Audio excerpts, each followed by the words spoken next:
Hello বন্ধুগণ, সকলে কেমন আছেন? আশা করছি ভালো আছেন। আমরাও ভালো আছি। আজ রবিবার, আমরা সরস্বতী পুজোটা করে নিলাম স্কুলের। তো স্কুলে সরস্বতী পুজো করার পরে আমরা খিচুড়ি, বেগুন ভাজা, আলু ভাজা আর টমেটোর চাটনি আজকে দুপুরে লাঞ্চে আমরা ব্যবস্থা করেছি।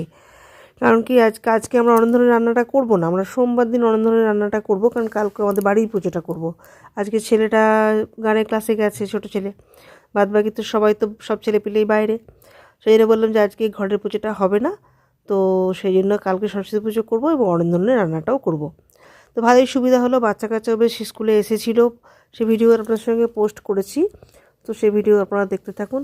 চলুন, আমাদের খাওয়া দাওয়া পর্ব হয়ে গেল, এবার একটুখানি গিয়ে আরও অরন্ধনের রান্নার যেসব কাজ আছে সেগুলো করে ফেলি। তো আমাদের মটরশুঁটি ছাড়ানো হয়ে গেল, এবার আমরা দু জায়ে বসেছি সজনে ফুল বাছতে। যখন পুজো বাসাগুলো সারছিলাম, মা অনেকটাই কাজ সেরে রেখেছে। মা বাঁধাকপিটাকে কেটে কুটে রেখেছে, এসব বাসনগুলো লাগবে সেসব বাসনগুলো কাজে মেয়েটা ধুয়ে দিয়ে গেছে, সব ছাদেই আমাদের সব উপরে রাখা আছে, এগুলো সব পরে নামানো হবে। আমার বাপের বাড়িতে আবার মাছ রান্না হয় না, মোটামুটি কাটোয়া বর্ধমান জেলার দিকে খুব মাছ রান্না হয় না ষষ্ঠীতে। আমাদের এখানে আবার ষষ্ঠী হচ্ছে মাছ ভাতের, তা আমাদের মাছ রান্না করতেই হবে। তো সেটা সজনে ফুলটাও এসেছে, জায়ের মেয়ের বাড়ি থেকেও কিছুটা সজনে ফুল এসেছে, দুটো নিয়ে আমরা খুব ভালো করে বেশি করে সজনে ফুলটা করছি। আর আমাদের এত ভালো লাগে না সজনে ফুলটা খেতে, এটা ঝাল দেওয়া করি আমরা, আলু দিয়ে মটরশুঁটি দিয়ে এটাকে ঝাল দেওয়া করা হয়। আমি যা শাশুড়ি সবাই মিলে হাতে হাতে কাজগুলো করে নিই, আমাদের সুবিধাই হয়, ভালোই হয়। ওদিকে পুজোও আছে, 2 জায়গায় 3 জায়গায় পুজো করা বিরাট ব্যাপার একটা হয়ে পড়ে। এই সময় সজনে ফুলটা খাওয়া কিন্তু খুব ভালো শরীরের পক্ষে, জানেন তো।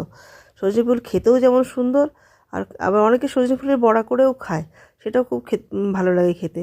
এই সজনে ফুলের সেদ্ধ করে নিয়ে তারপরে এটাকে রান্না করতে হয়, আর কিন্তু সেদ্ধ করতে হবে, নাহলে কিন্তু কষা কষা থাকবে। আর একদম ছোটো ছোটো বীজগুলো কিন্তু একদম দেওয়া যাবে না, ফুলগুলো দিতে হবে, আর একটু যেগুলো কুড়ি থেকে ফুটে গেছে সেইগুলো দিতে হবে, বীজগুলো একদম দিতে হবে। বাছাটা কিন্তু খুব জরুরি, অনেক পচা পচাও থাকে, অনেক কিছুই থাকে, তো বেছে বেছে কতটুকু আর হয়। আর আপনারা আজকের দিনে কে কী রান্না করেন সেটাও কমেন্টস করে জানাবেন আমাদেরকে। তো আপনাদের কার কার বাড়িতে মাছ হয়, কার কার বাড়িতে নিরামিষ হয়, অবশ্যই কমেন্টস করে জানাবেন। আমি কিন্তু কমেন্টস খুব কমই পাচ্ছি, খুবই হতাশা হয়ে যাচ্ছি যে আমার ভিডিও কি আপনাদের পছন্দ হচ্ছে না বা ভালো লাগছে না, সেটাও কিন্তু আপনারা কমেন্টস করে জানাবেন যে ভিডিও ভালো লাগছে কি ভালো লাগছে না।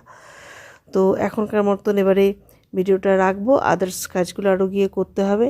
নিচে এখন গিয়ে কালকে যে পুজো হবে সেই পুজোটাকেও আমাকে ঠাকুর বসিয়ে আমাকে আলপনা দিয়ে রেডি করে রাখতে হবে। তো চলুন, আজকে মতো ভিডিও রাখি, বাই বাই, পরের ভিডিওতে চোখ রাখুন।